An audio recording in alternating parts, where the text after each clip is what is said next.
আজকে যে উপলক্ষে আজকের এই প্রস্তুতি সভা আমাদের ভারপ্রাপ্ত চেয়ারম্যান জনাব তারেক রহমান আগামী 25শে ডিসেম্বর 2025 তারিখে আমাদের দেশে প্রত্যাবর্তন করবেন, সেই প্রস্তুতির নিমিত্তে আজকের এই সভা আমরা আগামী 25 তারিখে আমরা দলে দলে যোগদান করে সুশৃঙ্খলভাবে এই প্রত্যাবর্তনকে সফল করে তুলব সে আশাবাদ ব্যক্ত করছি।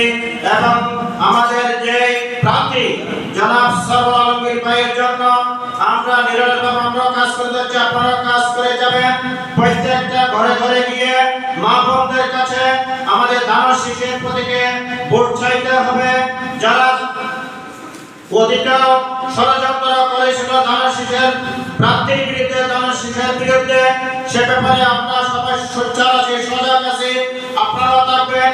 যে কোনো কিছুর বিনিময়ে আমরা সব ষড়যন্ত্র মোকাবেলা করে আগামী 12 ফেব্রুয়ারি 2026 সালের আয়োজিত আসন্ন জাতীয় সংসদ নির্বাচনে চট্টগ্রাম 2 ফটিকছড়ি সংসদীয় আসনে জননেতা সরওয়ার আলমগীর ভাইকে ধানের শীষে জয়যুক্ত করব এবং সবাইকে জয়যুক্ত করার আহ্বান জানিয়ে আমি আমার সংক্ষিপ্ত বক্তব্য শেষ করছি।